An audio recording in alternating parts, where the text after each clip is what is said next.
So, ladies and gentlemen, we're very happy to have you back, and I hope you're fully energized again, because now we are going to get started with the panel discussion on the global position of Europe, the COVID-19 crisis and emerging opportunities.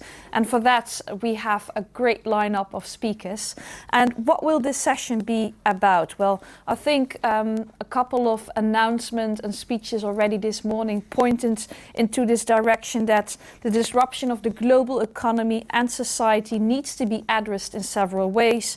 The ECS community has its role to play, but how to do that in the medium term and also in the longer term. And this is what we will be discussing. And we will focus in this discussion on complex value chains, but also on the digital transition and the new society. What will the new society look like? So definitely stay tuned. And how are we going to run this session, ladies and gentlemen? We are going to have 5-minute input statements by 6 speakers from the Commission, from the ministerial level, from industry, from health, and we're very happy to have them. And I would also like to ask you, dear audience, please send in your questions. We're very, very happy to take them on board and to engage you in the discussion. Well, the first person I'd like to introduce to you is Mr. Olivier Coulomb, and he started his professional life in 2007 as assistant to the chief economist at ST Microelectronics. He joined Decision in 2008 as a consultant, specialized in the study of the electronic components and equipment industry. He is in particular in charge of the databases and forecasts on the electronic equipment sector, and as such has been a project leader for the latest studies carried out for the European Commission about the electronic components and systems industry. And those studies are, on the one hand, emerging technologies in electronic components and systems, run in 2019 and 2020. And on the other hand, a study on the electronics ecosystem, an overview, developments and Europe's position in the world, run in 2018 and 2019. So I don't think there is a better person, ladies and gentlemen, than Olivier Coulomb to provide us with a kind of setting the scene for this panel discussion and give an overview on the global situation of the EU. So Mr. Coulomb, I'd like to give the floor to you. Thank you very much, and good morning to you. I'm glad to be here to introduce. I don't know if yes, we the can. Objective to make an overview of what is the electronics industry value chain in the context of this sanitary crisis, and in this context, what's of Europe's and what are the challenges that are ahead of us. So I know the amount of time, but I'll try to size and as brief as possible, giving you the most detailed also. If we start with the traditional representation of the electronic components and systems value decision, the goal here to go into detail of each figures is just to show mainly that we need each steps and each level of the electronics value chain to create some value. Also, we need it to. What I would like to highlight on this slide is particularly the level of market services that have been created over the years, and to understand they are at the heart of digitization as a standalone electronics and the embedded electronic value chain generate around 44 trillion euros. That's an impressive figures of market services that are directly linked to digital. How we do that? It's coming from 2 sources. The first one, consumer electronics, so it's that are coming from the PCs, the smartphones that are directly created for telecom operators, for internet. They have dramatically increased over the past year, and they are a big share of this digital economy. As a second source of that is let's say, more recent, but as according grown as a higher level, is that digitization coming from the industry from itself. What I mean is that share of electronics into each electronics has grown at a higher pace when it's dedicated to application for industrials, let's say industry 4.0, sorry, or electronic application for the automotive industry, electronics security industry, and the way they are becoming the real backbone of all the estimates over the past years. The growth rate dedicated to the production of embedded electronics for this application has grown than the one for standalone electronics. So the key figures that I would like to remember from this slide is that it's a key fact that has not been experienced in this industry now, is that the global output dedicated to this application, which is embedded electronics for automotive, industrial, medical, is now overcoming global output dedicated. So you've got ECSEL embedded electronics for solutions for a global value of more than 1,000 billion euros, and overcoming of centers, which is a mass market, which is for PCs, telecom, and audio video. So we've got a global representation of the chain. The question is how is that evolved during, which was marked by several crises, one from a sanitary perspective, but also some trade war. And what we, if we look at the first of this value chain, materials and tools, according, but there is also consensus from all the analysts from in 2020 are very strong, and so this level should grow around 13% in spite of that are experiencing as economy today. So that's a very solid growth compared to economies that are going to be in recession this year. If we step up at the electronic component level, especially the semiconductor industry, to analysts, the growth in 2020 should be around, let's say, 6 to 8%. As of course, the year is not over, but it's also a very strong growth, showing the importance of in our modern boards are also should also experience growth in 2020 around 5%. The question is going to be the purpose and the focus of my name to evolve the standard electronics and the embedded electronics. So if we have to account once again all the context of the sanitary trade wars that are experiencing the ECS ecosystem, according to the estimates that we've carried out from last month, so that's really recent, because our basis year is 2019.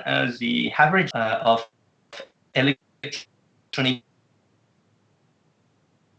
systems should be 4.5% over the next, compared to really similar to our past coverage. And of course, some sub-segments of our industry have moved due to the crisis, but we are quite confident in the ECS industry as a shock, as evolving at different pace. What you can notice by watching this slide is that globally, not to say all of them, all the applications dedicated to professional or electronics for industry, robotics, electronics for automotive, electronics for professional IT, the pace than the global worldwide average. And you've got all the applications that are running at a slower pace on the left. The question is bad news for Europe. If you have a look at the next slide, it's particularly highlights the stations of the European electronics industry value chain, and really is that we've got some strong specialization for professional and embedded applications. It's also shows that we've got a weakness of consumer and standalone application. The point here is because we've got one of the most coherent value chain in the world according to analysis. We are facing different challenges. It's not because we are electronics for professional and embedded applications that we are not at the worldwide level.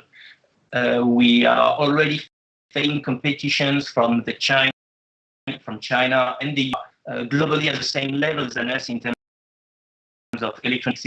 So not because we are very good that we are the best. We are at other main regions. The second point would be the second. We are facing some is driven by new technologies that we must be embraced by the European ECS value chain. And we're talking about better connectivity, high-speed connectivity, etc., where some strengths and some weaknesses. Covering the impact of trade wars on the industry. So it's a point that is dealing with our strategic autonomy in terms of production of microelectronics. And as you know, the trade war that has been engaged between the US and China, damage of this trade war on our models and what we have assessed of impact on the microelectronics industry in Europe. We can show that with the current US sanctions against, we should benefit from the normal growth of free. However, with the current US sanction, we are already losing in terms of the global level of the European ecosystem around 6 billion euros, and it could go up to more than 11 billion euros if additional sanctions happen in 2021. So just to highlight that COVID is a point and trade wars are also another one, and that would be for your attention. And thanks. Contribution, and also making very clear to us that indeed ECS is the backbone of many value chains, and it's very promising to hear that although in many domains and areas we see a declining growth, that at least within the ECS there will be an increasing growth, still 6 to 8% in 2020. So thanks for having set the scene. I'd like to introduce to you the next speaker, and that is Lucilla Sioli from the European Commission. She's the Director of Artificial Intelligence and Digital Industry and responsible for the coordination of the European digitization of industry strategy and for policy development in the area of AI. And the Directorate also supports research, development and innovation in key digital industrial technologies, including microelectronics, photonics, robotics and AI. Ms. Sioli, I know that you have to leave at 12 o'clock due to an urgent meeting. Not a problem at all. We're really happy to have you here, and I'd like to say the floor is yours. Thank you very much, and thank you for inviting me. I think the scene has been set very well by Olivier. All I can start reminding about is that we are, thanks to thanks to this new commission, we are in a new political cycle. I think it was remembered before that this commission has put a greener economy and a more digitized economy as real priorities for this term.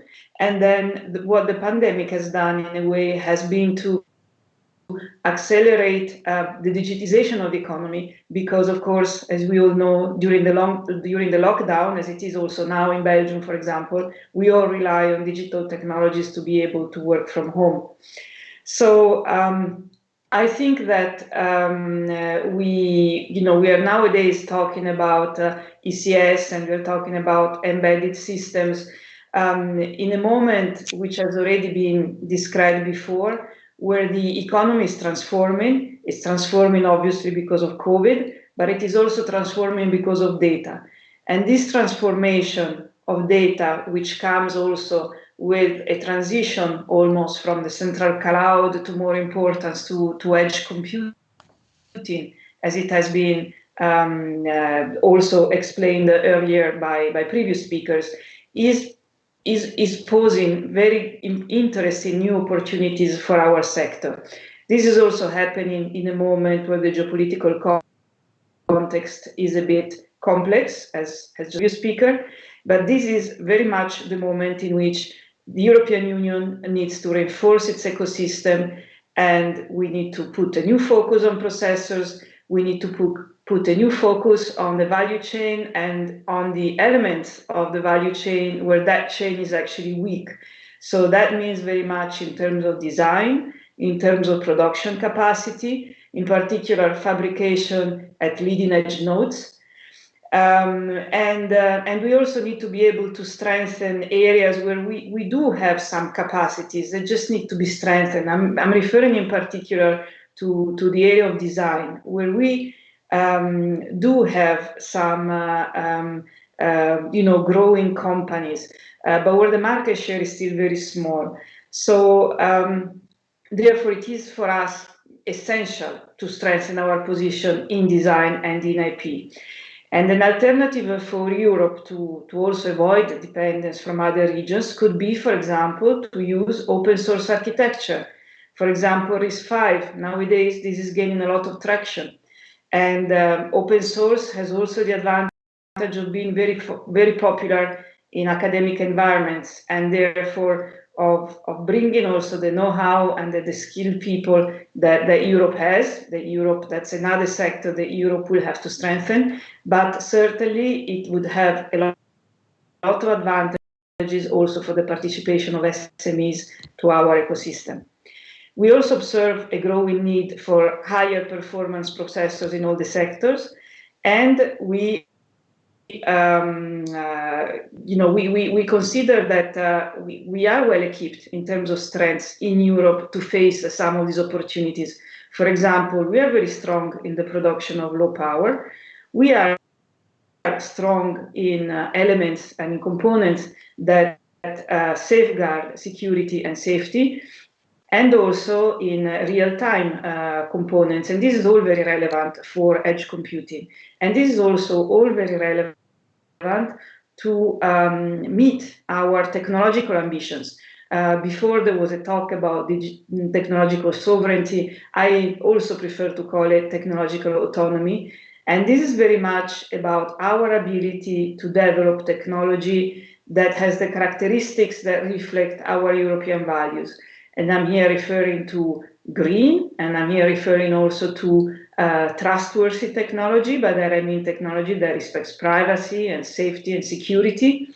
And so it does not mean not to be open. It does not mean not to import technology from abroad. It simply means to be able to develop technology that has certain characteristics which respect our values and which also increases choice for the users of the technology. Now, I think that Roberto Viola has explained very clearly that these technological opportunities are accompanied by new funding through the Recovery and Resilience Fund, the fact that there is 20% of that fund to be spent in digital, the fact that there is a flagship called Scale Up, to which the member states can really apply to be able to fund microelectronics. And we are very much, and we are discussing with the member states the idea of a new project of common European interest, an IPCEI2, which follows the successful example of the previous one, but where we hope, compared to the previous one that involved 4 countries, to be able to involve more participants. And last but not least, of course, our key digital technologies joint undertaking, still in an internal process for the adoption of its regulation. Of course, its setup is strictly dependent on the timing of approval of the multi-annual financial framework, which has not been agreed yet. And this is delaying a little bit, probably the start of the joint undertaking. But we are very much looking forward to build on the success of the joint undertaking ECSEL and build with the key digital technology a partnership between industry, member states, and European Commission, so as to meet all the objectives in terms of processors, in terms of edge computing, in terms of all the new challenges that the ECS and embedded systems world is posing to us today. Thank you very much. Thank you, Lucilla, for your kind contribution as well. And I definitely also see a kind of a red thread between the different players of DG Connect that we have on board today. And ladies and gentlemen, to get to know a little bit more about the programs for the future, also this afternoon we will have a session on the funding instruments. So thank you once again, also for pointing out open source, to be able to learn from each other. Trustworthy technology is where Europe specifically is very well positioned. And what I also liked is that you added this point of data, being an ownership of the data, gathering the data, sharing the data. And I know for that also the coming year, the Commission works on plans to kind of share and set up data infrastructures and common data spaces. So thanks again for that. The next speaker I'd like to introduce to you is Françoise Chombar, and she's the CEO and co-founder of Melexis. And Melexis is a global supplier of microelectronic semiconductor solutions and stands for engineering that enables the best imaginable future, a future which is safe, clean and comfortable. She has held executive positions within a number of tech companies, and she's currently member of the board of Umicore, a global materials technology and recycling group, and member of the board of Soitec, an international semiconductor materials manufacturer, and also a member of the advisory board to Byteflies, a Flemish health tech startup. She's equally president of the STEM platform of the Flemish government, aiming to encourage young people to pursue a science, technology, engineering or mathematical educational career. And she's been a mentor on a Sophia Women's Network program for 17 years, also coaching women active in the profit sector. So I must say, quite an impressive CV. Ms. Chombar, we're very happy to have you on board. So pleased to have you. Good morning, everybody, and thank you for having me in this debate. So indeed, Melexis is a European semiconductor manufacturer that is specialized in mixed signal edge sensors and edge drivers. And we deliver that mainly for the automotive industry and e-mobility industry at large. So our products make all types of on and off-road vehicles safer, smarter, and more environmentally friendly. So Melexis is very proud to be able to play a major role in the electrification of the vehicle and, of course, to contribute to the Green Deal of Europe. Now, Melexis products also find their way more and more into other markets, such as the health tech market. And to just give one example is our temperature sensors. Sorry, they are critical components to much of the equipment to overcome the COVID-19 pandemic, such as diagnostics, patient monitoring systems, respiratory devices, and a variety of body thermometers and building access control. Our sales this year is expected to be around 500 million euro, and we employ around 1,500 people across the globe, majority of which are in Europe. And that's it for my introduction. Thank you. Thank you so much, Françoise. And also based on your contribution, we will definitely take some questions on board too. Then the next person I'd like to introduce to you is Michael Wiesmüller, and he's the head of Department Key Enabling Technologies for Industrial Innovation at the Austrian Federal Ministry for Climate Action, Environment, Energy, Mobility, Innovation and Technology. Well, the abbreviation is BMK, so I'm sure you will use that more often than the whole long sentence of your department. Your main responsibility of this department covers the design of innovation policies for high-tech industries, national R&D strategies and programs in these domains, and all areas of international R&D policy and coordination. Among others, Michael Wiesmüller has also acted as the Austrian delegate to the European ICT Programme, governance board member of the JTI's ECSEL, and as director of the EUREKA classes ETA 3, and Catherine, an Austrian lead delegate to the Key Enabling Technologies. So also, Mr. Wiesmüller, a very impressive CV, a lot of experience already in this field, and we're really happy to listen to your contribution. Well, generally, I would say that more and more, it seems that the whole pandemic is a kind of really has a lot of disruptive elements in various sectors, not only industry or EBS, but in the areas of education, health system, in transport, in the context of resilience, and large more. I do think that, and this was mentioned earlier, that of course the experience of the pandemic has boosted the use and the sensitivity of digitalization. What I wanted to say is we are in a moment where there is a huge momentum for change, and it will, well, the next half year or so will show in which direction this change will develop. You were talking about the question of complex value chains in our sector, and I just wanted to give you some observations from the Austrian side. We haven't conducted a study or so. This is more kind of episodic evidence, but I think it might be the same as in other countries. Well, first of all, the semi-industries or electronic industries seem to have less affected than others, compared, for example, to the service industries or food industries, which will face a tremendous recession the next time. We have heard about a lot of elements of the vulnerability of supply and value chains, both in terms of materials and components due to lockdowns and cancelled flights and so on. We have seen that a lot of companies have reorganized their manufacturing planning, their processes, and raised their flexibility.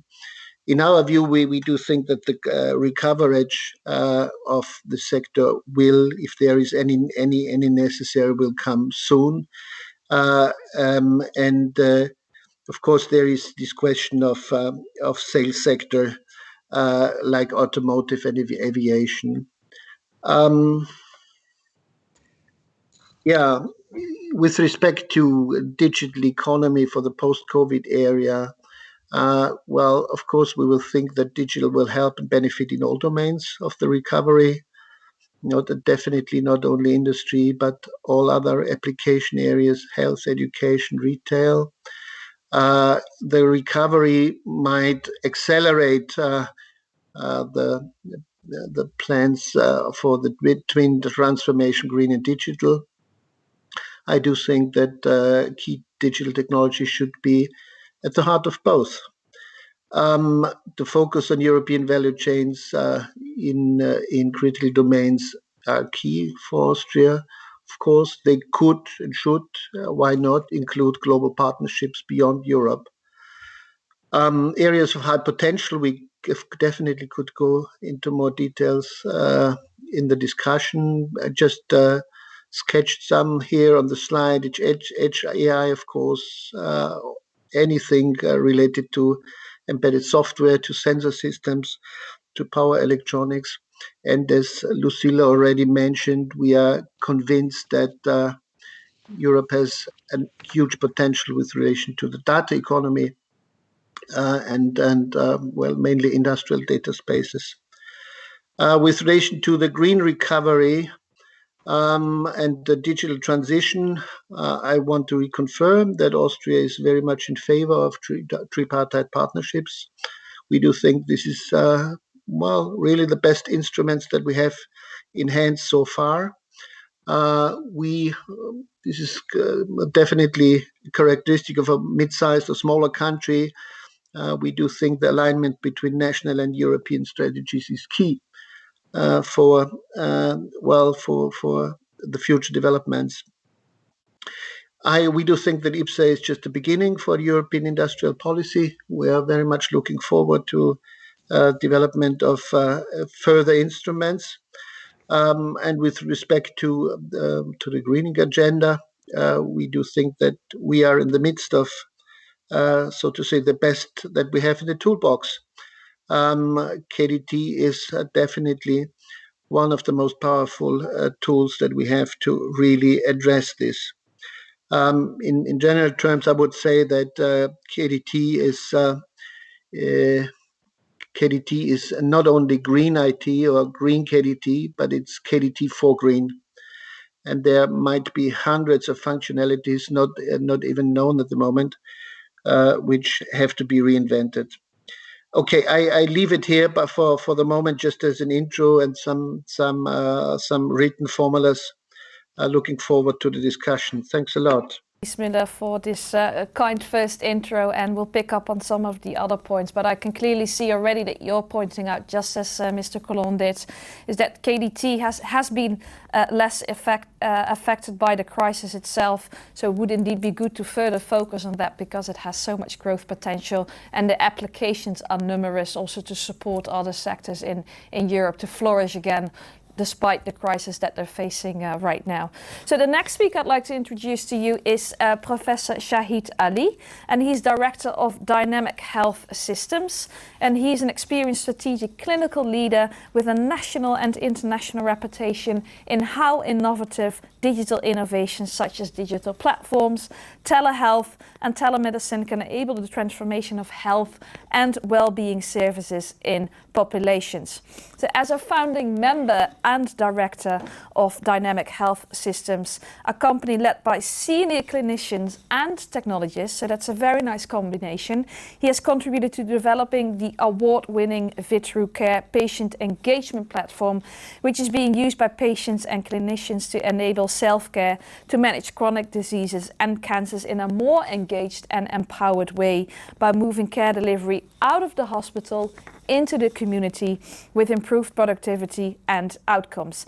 And we're really happy to have them on board, especially given this crisis, is that we also have the health perspective in this panel. So Professor Ali, I'd like to give the floor to you. Charlotte, thank you very much indeed. It's an absolute pleasure to be invited back to the ECS again. I spoke a few years ago, so it's quite nice to be back. I thought I'd give you a real kind of insight as being a practicing doctor, because I actually work in medicine at the moment. So I have my own practice with about 10,000 patients. And I want to show you what impact COVID-19 has actually had. And I want to be able to sort of illustrate this by showing you a slide, because I think many of you perhaps, we hear a lot on the media and we sort of try and understand what's going on. But I want to be able to give you a kind of real life experience of what's happening in the healthcare system, so that you can understand it, but also be able to understand where we need to go next, because we are now forming a new normal, a new way of being able to manage people within the healthcare sector, which is such an important sector. So just imagine for 1 minute, pre-COVID, we were all grappling with this idea of how do we deal with demand? How do we deal with the fact that so many people keep coming to our offices every day and to the hospitals, and we're all rammed? How do we actually deal with that? How do we begin to deal with that demand? And along comes COVID. And by the way, I've worked at the national level within the NHS, at the regional level, national level as well. And I've been trying to develop, together with ministers, policies by which we can begin to establish digital health within the NHS. I can tell you it was a big uphill struggle. Anyway, COVID comes along. And as you can see on here, this graph shows you basically what happens initially with the first wave. So the first wave, this immediate mortality that's associated with COVID-19. So what happened to us? Basically, people stopped coming to the practice. People stopped going to the hospital. What you can see on this slide is that when the COVID-19 comes along, this pandemic that we're in at the moment, basically all of our people that would normally come to the practice stop coming to the practice. People going to the hospital stop going to the hospital because they're just too scared to get COVID. So there's this immediate mortality and morbidity from COVID-19, which we've all seen, and we see the figures of it every single day. But what I really want to try and sort of point out also is that all those people who perhaps would subsequently have been in hospital or having other, for example, having their cancers managed or needing operations and so on and so forth, there's another impact with those individuals as well, because they are dying and have been dying as a consequence of interruption of those services. And then you've got this huge, great big increase in this fourth wave. So you've got the first wave, the second wave, which is the impact on resources and restrictions and conditions because people are having their operations. Then you've got this third wave, which is the impact on the care homes, where people have been effectively haven't been able to get their treatment in the way that they had. They're getting more sicker, they end up in hospital, or they don't end up in hospital and they just die. But really what I'm concentrating on is this huge kind of fourth wave, which is all the kind of mental illness. And I'm seeing that on a day-to-day basis. So we are seeing people who are having more anxiety, more depression, burnt out, and issues around sort of financial problems that people are having. So this is something which is still on the rise, and it has increased. Normally within a general practice environment, we might see about 30% of our population as having sort of mental illness, but now we're seeing almost double that. So huge amounts of psychic trauma as a consequence of that. Why am I telling you this? Because what's happened is that everything has kind of changed. You know, the way that we kind of work in the practice environment has all changed. So instead of this idea that we won't do telemedicine consultations, by the way, we were the first practice in England to start using telemedicine consultations almost 12 years ago. And what we've found now is that, you know, from the consumers, the patients who were pretty all right about using telemedicine, but the doctors were not, we've had this huge change. The consumers have shifted from where they were initially. And of course, the providers have shifted as well in terms of wanting to provide those services. So most of our consultations now are actually carried out either on the telephone or by telemedicine, or by receiving pictures and responding to them, rather than seeing people face to face, although we're still seeing people face to face. So we're seeing this sea change in terms of being able to change the way that we deliver services, which I'm sure that most of you have experienced across Europe, because it's happening everywhere. And what we're now moving to is this idea that we want to try and engage with patients in a different way. So some of the work that I'm doing at the moment across Lincolnshire and across Northwest London CCGs is getting their patients to be able to work with AI through portals and through platforms and through their apps on their mobile phones. And we're beginning to see that this huge shift that's occurring, which I think we can talk about, because AI and platforms and data management, all of that comes into this, and even edge computing comes into this. So the opportunity to transform really sits with us. And I think that Europe is in a fantastic place, particularly with ECS, with the kind of technology expertise that we have. I think we're in a fantastic place to be able to develop that further, and particularly contribute to this developing area, because this isn't going to change. This will be our new normal. And I think this is the direction of travel for the future. So I'm looking forward to this discussion so that we can perhaps talk about how that can happen in a scalable way across Europe. So thank you very much for for listening to me. Very much, Professor Ali, and we'll take that on board, how we can scale that in Europe. And as you said, well, the fourth wave, it looks quite dangerous indeed, because of course we need an active and healthy workforce in the future as well to be able to deal with all those new developments. And as you said, telehealth has become much, much more important right now, also probably because it's underpinned by also what Lucilla Sioli said, the trustworthy technology. So people are more prone to trust upon these kind of digital systems instead of taking a risk, especially for the chronically ill, to move and to be mobile and to risk another health challenge for them, and they can just stay at home. So thanks for making that very practical, much appreciated. Ladies and gentlemen, it is my great pleasure to introduce to you the final speaker. And again, I would like to point out, please send in your questions. We're really happy to take them on board. The final speaker is Lars Reger, and he's the Executive Vice President and CTO at NXP Semiconductors. As CTO, Lars is responsible for managing new business activities and R&D in the automotive, Industry 4.0, Internet of Things, mobile connectivity and infrastructure-focused markets. Before joining NXP as head of automotive strategy in 2008, Lars gained deep insight into the microelectronics industry with a focus on the automotive sector. He began his career with Siemens as a product engineer in 1997, and his past roles included work at Infineon, but also at Continental. And Lars, I would say I'm very happy to have you here as well. We're looking forward to your presentation. Maybe a very quick intro. NXP is the former Philips Semiconductors, and in 2015 we merged with the former Motorola Semiconductors. So with that, we are a global player, true global player, present on all continents except from Australia, and have a broad workforce, are a true part of the global semiconductor supply chain. Now, what we are facing at the moment and what is driving our share price big time, and remind you, the share price is the hope that analysts put into a company in terms of what can the company bring in future. So we are at an all-time high of our share price at the moment. Why? Because this world is changing, and you see it, you have heard it from the pandemics a lot. Shahid has explained just prior, but also prior to any pandemics, we were moving, and we were moving from how I would call it on-demand world, where you take your mobile phone into your hands and you order a taxi or a pizza on demand here and now, into an ahead of demand world. So a world that already arranges the things that you might want to do as the next step ahead of you, and you have a seamless experience, a seamless life. What that means to the semiconductor market is the following. In the first decade of this millennium, we had a lot of semiconductor players that were working with laptops, home entertainment, mobile phones.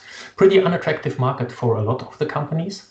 And that changed when someone took a mobile phone and tried to stuff a laptop into it, called it a smartphone, and we had a data display device. And we needed on the other side of the data display device, namely in the internet, big storage and big compute. We called it cloud computing. That is driving our market at the moment. And now the attractivity and the analyst hope, of course, is that this world transforms into a world that has 50 billion smart connected devices around you in 2025. Or in other words, towards the end of this decade, every person on this planet is operating up to 10 of those smart connected devices. What I mean with these smart connected devices are your smartwatches, your smartphones, your smart manufacturing robots, the devices that Shahid was pointing to, but also, of course, smart rolling and very expensive devices. So your cars, your means of transportation. So this is a very, very broad portfolio, semiconductor device. But the nice thing is that all of these devices are built in a very similar way. You sense your environment, you connect to the cloud to get some information, you think of a smart device, and you send this to the arms and legs of your robot. And all of that safe and secure. Remind you, we have two lead markets in Europe: functional safety, driven by the automotive industry, crypto security, driven by the leading players that we have in Europe. So coming to the landing place for all of that, what we will see is these smart connected devices are growing in their intelligence, in their ability to do autonomous tasks. They don't have to pump all the data into the cloud, but they can only they can process themselves and send the relevant data to the cloud. So we are moving in this decade from big data to relevant data. And for this edge processing, what we need is best-in-class sensing and connectivity, scalable and power-efficient processing. Of course, we need to make sure that you can trust your devices. So safety and security will be lead value adders that we can bring to the party. And well, we are selling software, our industry is selling software, and the semiconductor industry is providing the hardware carriers to stick that software on, if you want to look at it that way. So in other words, this is what we need to have, the software mechanisms, the software architectures in place.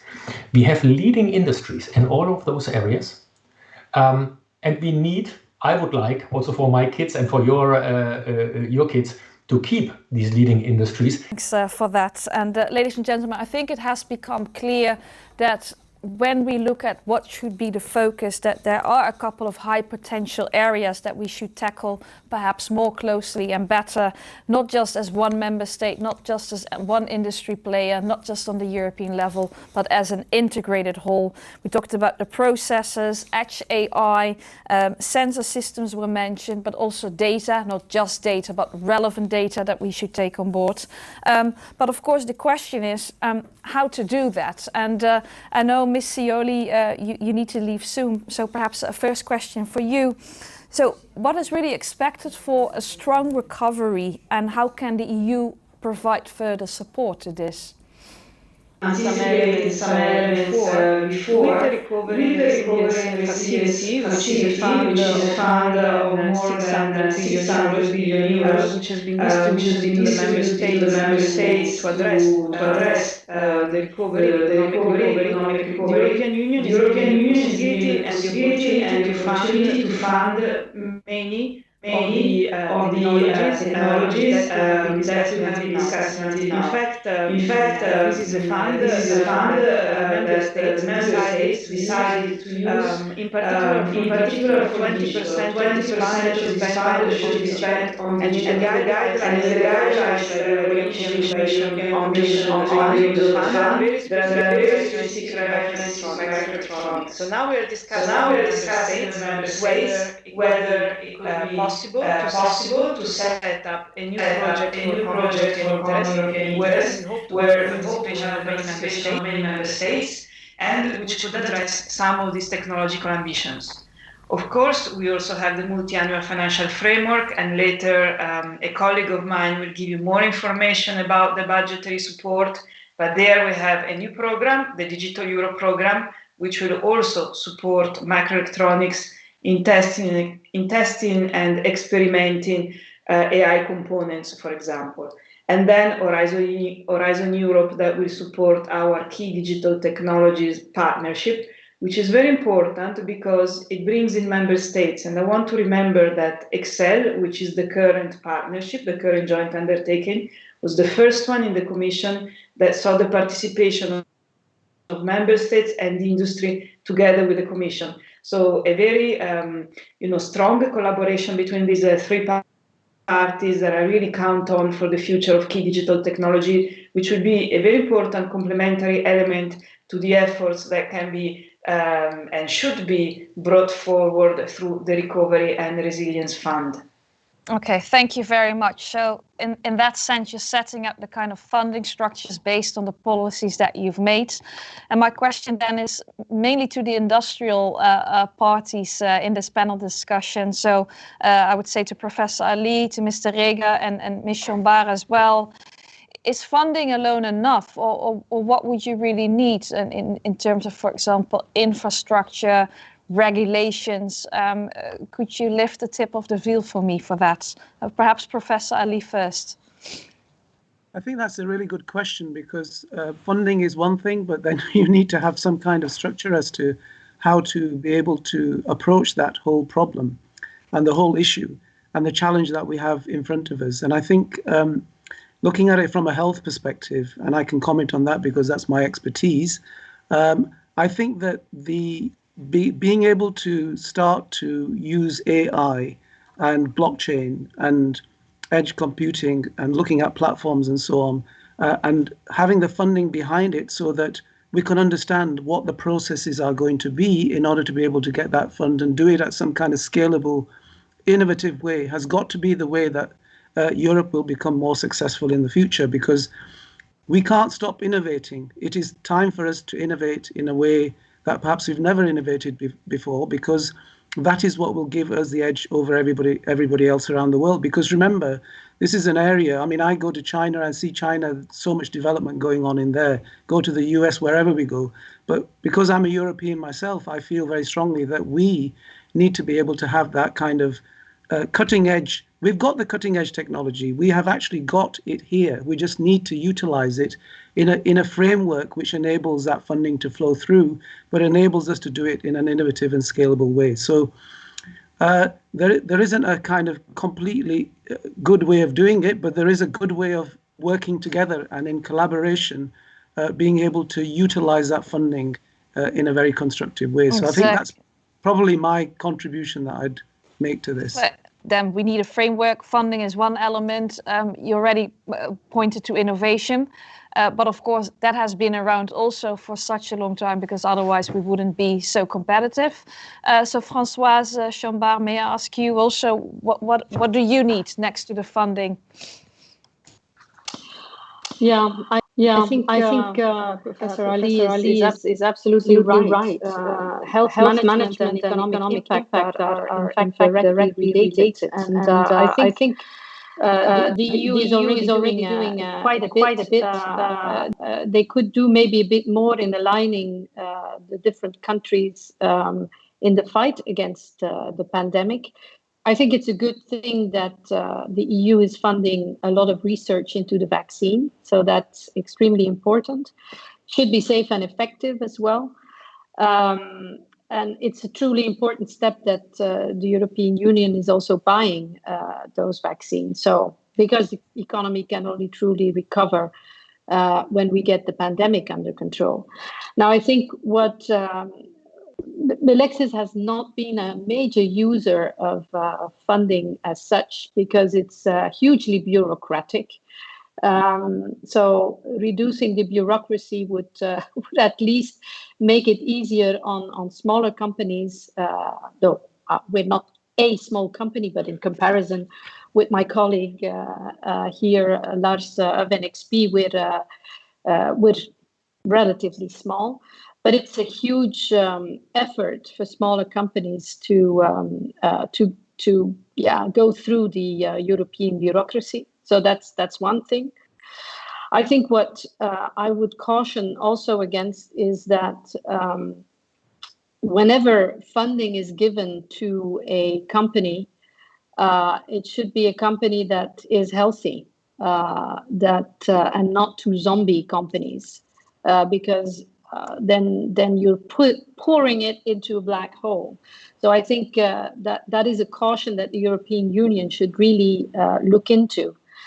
And then what is for me important as a whole, and this has little to do with the ECS industry, but in fact with the whole European Union, is it would be about time to introduce a European universal basic income. It's maybe a crazy story, but it will do two things if we do that. And there is a bit of that in what the European Union has done following the COVID-19 pandemic. But it really could do two things. Is one, short term, keep small entrepreneurs and artists and event sector people and the like out of poverty, because who will pay for the produce of the electronics industry if everybody turns out poor? And long term, it will increase the trust of every European citizen in the EU. And what we see now is that we have some nationalistic scapegoat politicians that are now starting to really paralyze the EU. And I think that introducing a European UBI and every European citizen getting at least some funding on their accounts every month will keep the European Union top of mind. Might be an idea. We're saying you need to take care of that level as well, because otherwise you might risk losing out on a very important group, which is also very innovative itself, and we need those people as well, because otherwise we're going to put ourselves in an even worse crisis than we're experiencing right now, or that we expect to experience. So thanks for that point too. Mr. Lars Rega, your contribution as well. So we've heard funding one hand, the funding needs to be inserted into the right areas, of course. We talked briefly about the infrastructure, a basic income, regulation. What's your idea? Very honestly, much more important than the absolute amount of funding is the speed and the pragmatism. So what Françoise also said,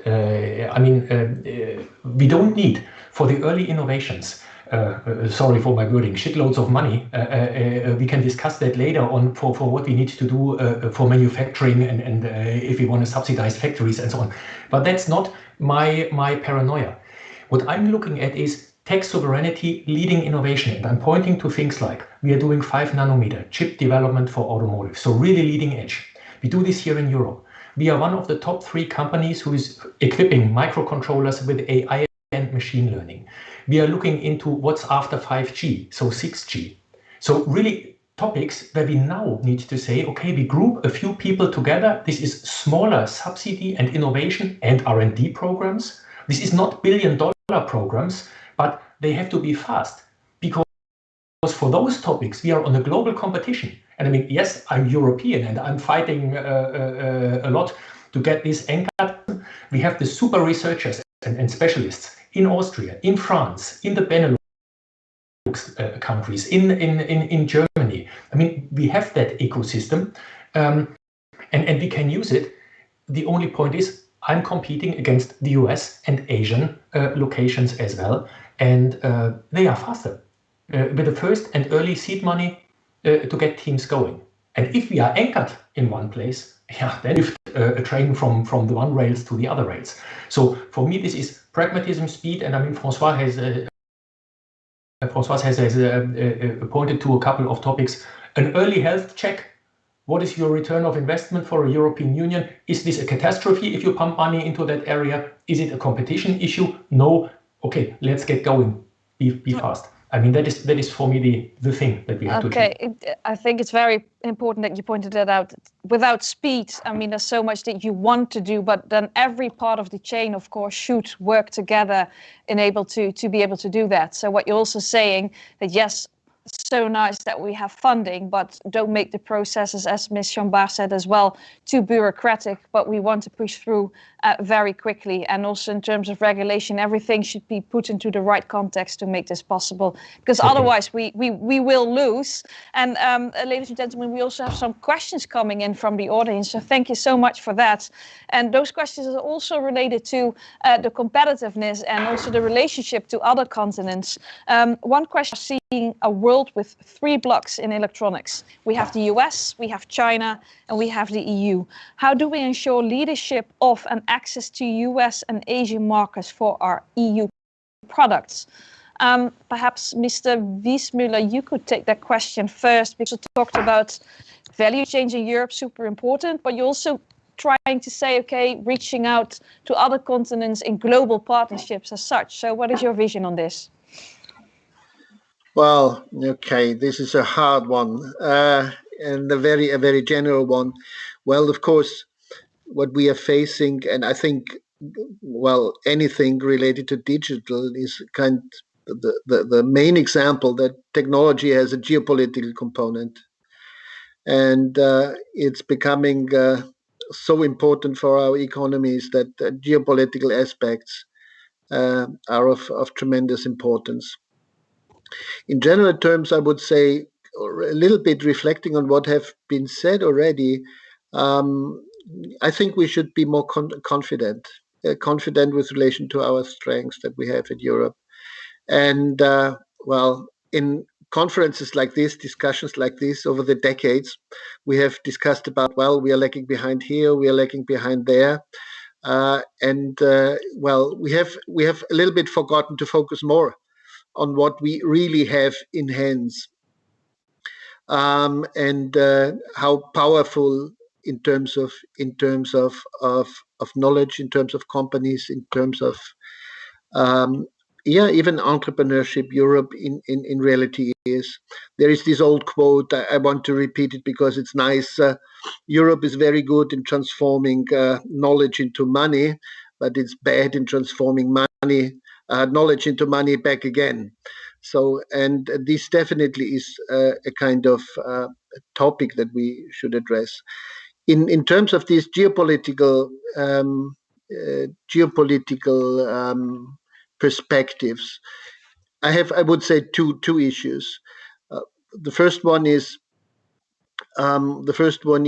I think let's not forget Europe is not a coherent continent.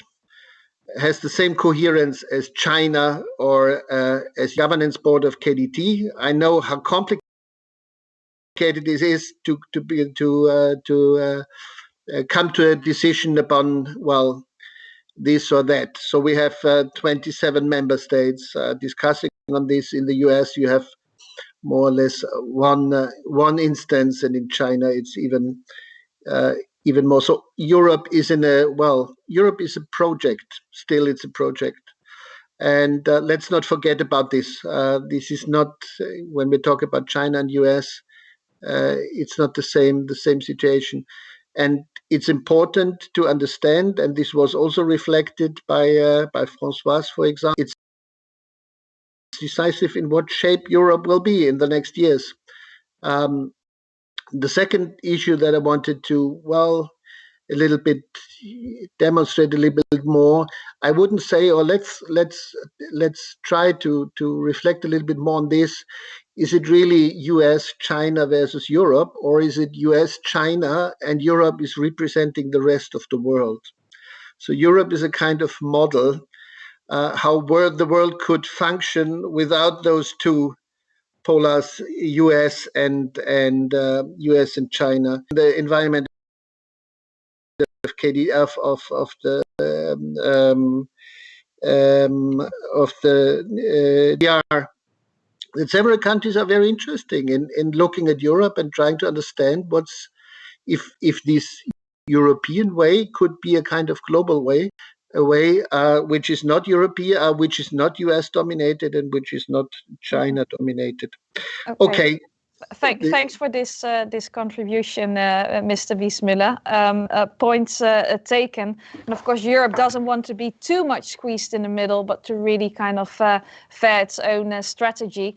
So perhaps, Mr. Coulon, you could also reflect on this, because of course you've done a lot of studies that you've conducted for DG Connect. Are you the competitors, US and China, and would you echo the view of Mr. Wiesmüller that Europe is actually so much more than just Europe itself, and is a kind of also the glue again between Asia and the US?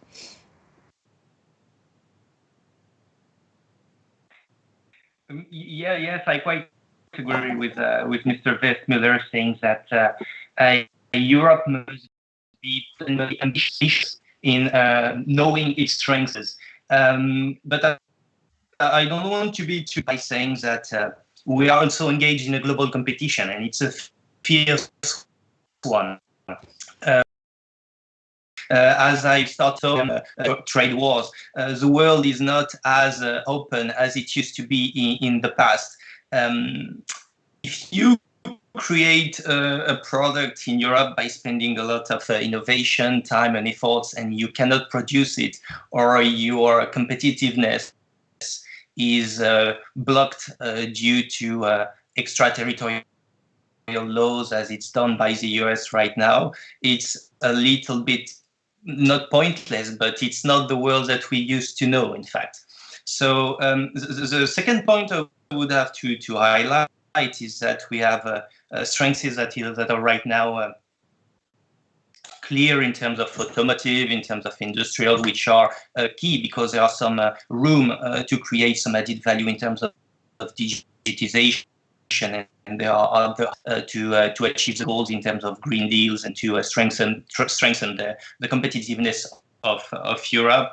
But the competition is also harsh in terms of investment. It's also true from private, but also from public side. I mean, all the other territory or region in the world, it's the truth for South Korea, for Taiwan, for the US. They are backing a lot their manufacturing industries. They have understood that innovation is a thing. It's absolutely key to be at the forefront in terms of innovation, but it must be tightly linked with minimum control in terms of manufacturing too. Okay, thanks a lot for this contribution. Then perhaps a final question to Ms. Sioli, because I know you need to leave soon. Well, there's a participant, but that's more just a general comment that said that personal data protection needs to remain key. And I think that was also echoed already by the other panelists, that indeed when looking at the GDPR, perhaps even other continents can actually learn from Europe in order to kind of create trust in the technologies that we have. Another question is from someone who said that the US and Japan are in fact now teaming up in building a kind of edge nano fab lab. Is Europe planning to do things like that as well? Or would you say, well, we have those funding programs and it's really up to the companies and academia themselves to see how they organize themselves to further build up a kind of edge nano labs, yes or no? And I think you've already pointed out to the new IPCEI coming up very soon. But is there anything else in store for you for us that you can share with us?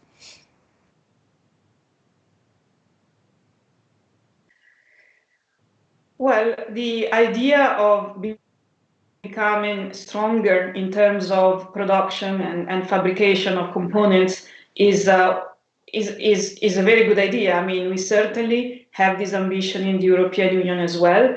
Now, it is quite complicated, as you can imagine, because for the moment, we are not producing at the levels at which other countries like Korea or South Korea, Taiwan, or even the United States sometimes are producing. But I think we have the capabilities, because let's not forget, for example, that one of the most important equipment manufacturers is actually in the European Union. So I think it will be not just up to the industry, but also up to the member states to decide how they want to go forward from this point of view. But certainly also using an IPCEI, at least partly, to become stronger in our capabilities of fabrication is certainly not a bad idea. Then you have to think on how this can actually take place. If you look at the way this is taking place in the United States,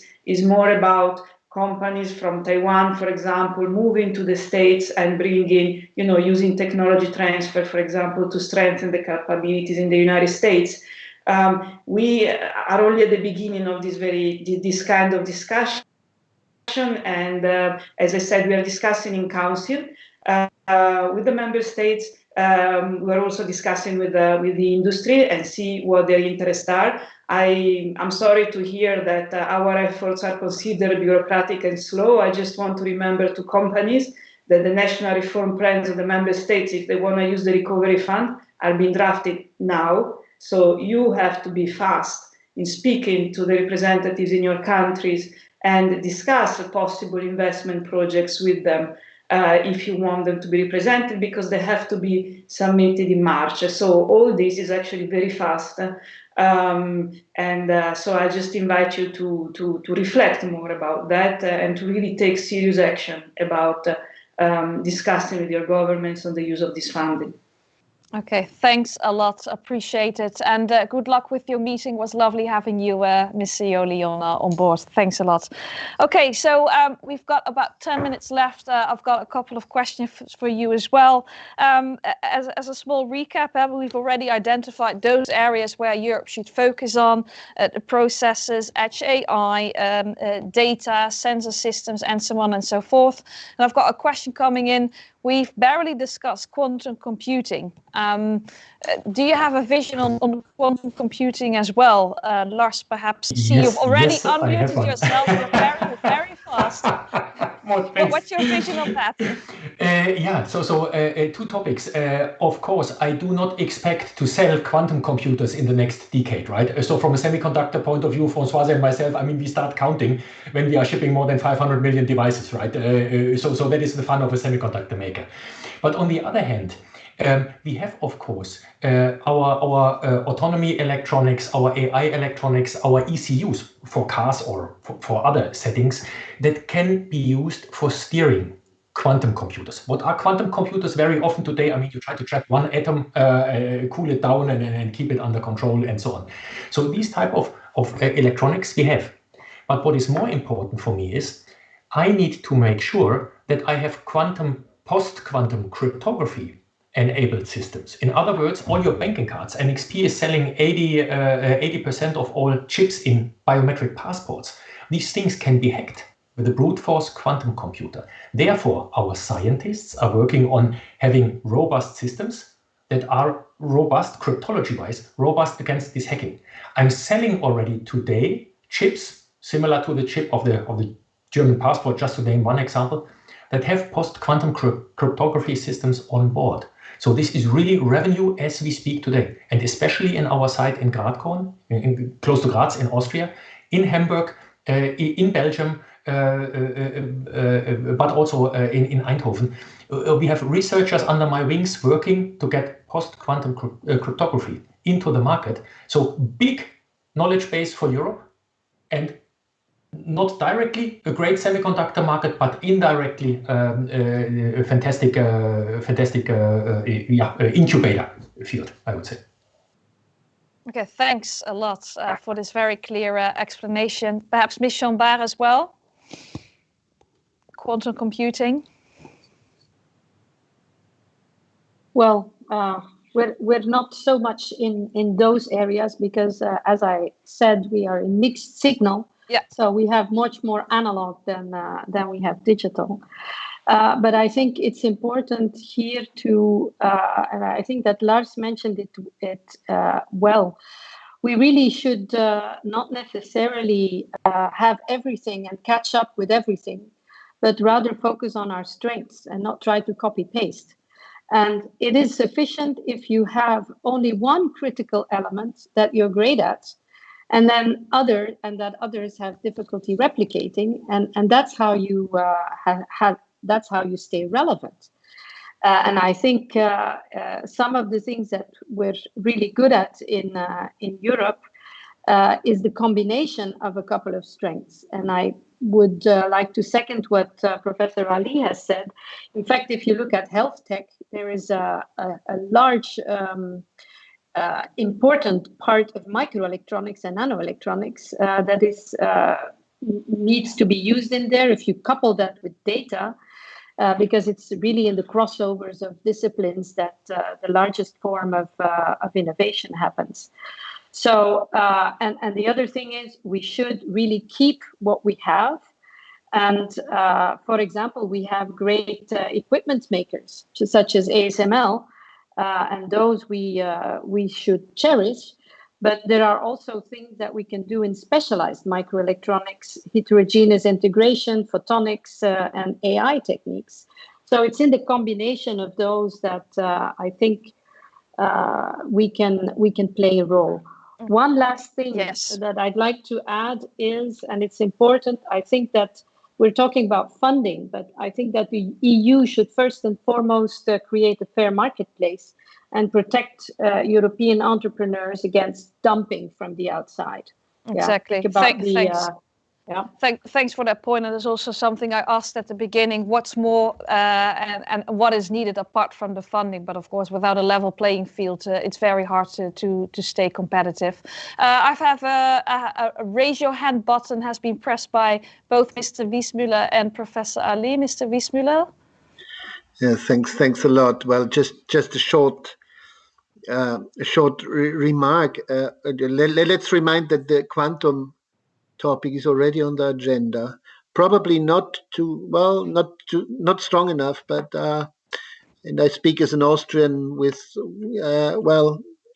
by chance, Austrian has some very good researchers in this area. What I wanted to say is what we observe is that quantum now, in various aspects, not only computing, sensing, simulation, but for most cryptography, is leaving the labs and is now becoming really an issue for industry. And this might be an opportunity for the European, microelectronic industry. There might be a quantum industry upcoming, I don't know, in 5 and 10 years from now, developing components. Still, there is a lot to do in terms of miniaturization of developing robust industrializable components for various applications. Topic 1 and topic 2, I think quantum cryptography could be a very important key technology developed in Europe. Okay, so quantum computing, quantum cryptography. Thanks for those inputs. Professor Ali. Thank you very much. I just wanted to make a couple of points. I think both Lars and Françoise made wonderful points about the fact that we need to focus on things that we are pretty good at, and Europe is actually very good at quite a lot of things and leading edge in a number of areas. But I think when it comes to whether it's quantum computing or edge computing or nanotechnologies, what I've learned previously, particularly in the ECS, is that we have got expertise which actually, will help us not just with AI and blockchain and so on, but precision medicine, genomics, virtual reality, regenerative medicine. These are all areas which are open to us for development, and we can be the leaders in that. And there's no reason why we can't, because not only do we have a head start in these particular areas, but these are the areas which are simply going to transform healthcare across the world. And this is what I'm particularly interested in. I've been pushing this for years, and this is one of the reasons why I'm actually here speaking on this in this particular panel, is because I have a particular interest in this field. And I think we mustn't forget that these are the areas where we will be able to completely, compete with anybody in the world, and we can do it. It's just a matter of us putting our heads together, working together, and recognizing that we've got support around us. And doing it together. That's what it is. Exactly. That was my point. Yeah. Thank you very much. And indeed, we need to do it together. And what you pointed out, and I think also the other panelists did so already, we are very strong as Europe in key areas such as automotive, in health, for example. But we just really need to complement it with those new kind of technologies. And that's also, of course, why there is this continued focus, not just on electronic components, on systems, but also to have it complemented with those key digital technologies. And it seems to be that every element is there, but we just need to push forward a little bit further. So perhaps 2 final questions for all of you, because of course there's competition, and there's always a risk of people or organizations moving from Europe to Asia or to the US because they think the ecosystems are much better there. Would you say, because you're all Euro-based, is Europe still the place to be for you to run your business?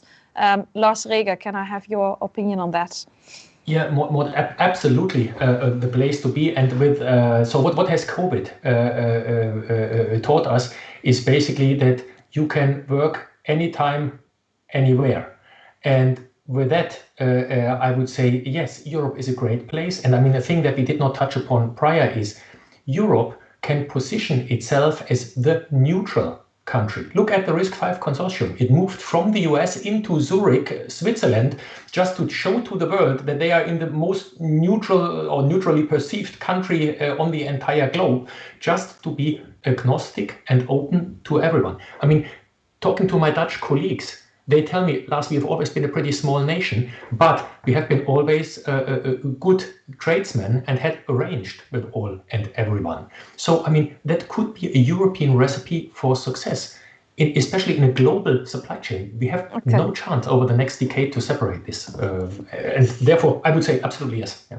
Thank you. So neutral, but not naive, I would say, because otherwise we're still losing out on a lot of competition. Yes. Françoise Chombar, may I ask you to comment on that as well?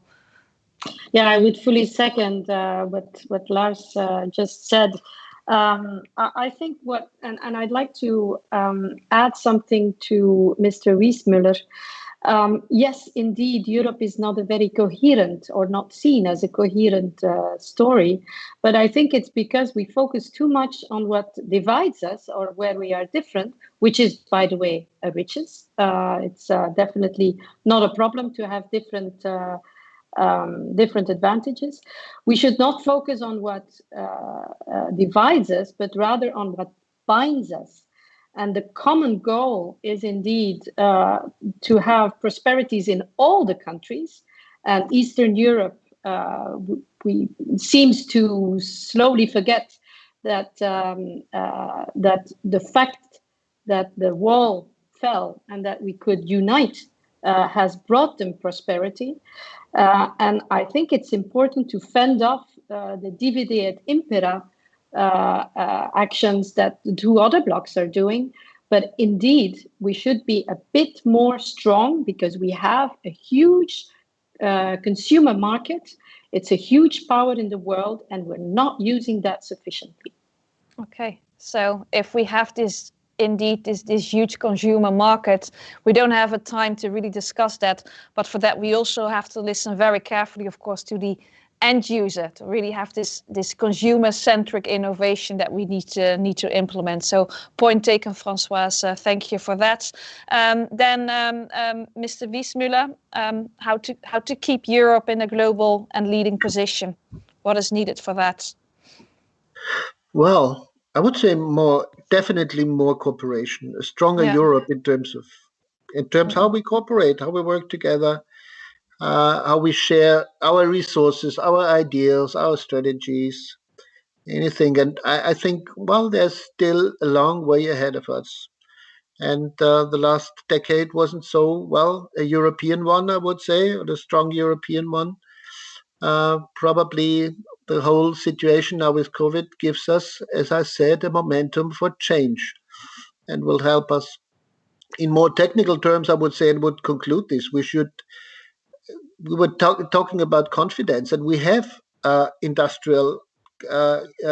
excellent industrial success stories. We have Airbus. We have founded a world-class company in this sector. We have other cases like Galileo or other cases, and we should. I think we should think more on the good success stories that we had in Europe in the past and orientate. Focus on these success stories indeed, but also, as you said, where we haven't perhaps fared well the past 10 years, I think what happened in the past is not a guarantee that will happen in the future. You can always steer policy, programs, funding in such a way that you can make one step ahead of your competition again. Yeah. And finally, I'd like to ask Professor Ali also to comment on this. Thank you very much indeed. I think I agree with all the speakers because everybody's made these points about us working together and so on. As a company that's actually based in the UK, and believe it, I'm very much European and I really don't want to be out of Europe. But nevertheless, that being the situation, guess what we're doing right now as a company? We're forming our offices in Europe, in Brussels. And one of my colleagues, fellow directors, happens to be in Brussels, lives in Brussels. So we have been working and collaborating like this as a company for years. And, before COVID came along, you mentioned the fact that we can work, Lars mentioned that we can work anywhere, using the techniques and the technology that we have. So I think in terms of competitiveness and Europe remaining at the center, clearly we need to focus on the things that we're very good at, but we need to learn as well. We need to learn from what's going on around us. And we need to understand who do we need around us to be able to cooperate and work with us so that we can have that leading edge, so that we can develop what we're developing and get even better than we are already and continue to innovate as has been mentioned so many times. Okay. And that's what we need to do. So thank you for that. Thank you, and dear panelists, a big thank you to all of you for your because they have been very helpful, I would say. We started this panel discussion with Olivier also pointing out that when you work in the ECS community, when you have your expertise there, you're not doing too bad because it's still a growing sector. What we need to do in Europe is to keep on collaborating within this specific field to make the applications within those different kind of key digital technologies to the areas and sectors in which we are really good, such as automotive and health and energy, in order to keep our competitive edge. And for that, ladies and gentlemen, we do not only need funding, we need regulation. Françoise Chombar also said we need a basic level income perhaps as well. We need to have speed. Without any kind of speed, we're going to lose out on our competition as well, and a lot of collaboration. So that in a nutshell. Thank you once again so much. And ladies and gentlemen, I'd like to let you know that this is the closure of the morning session.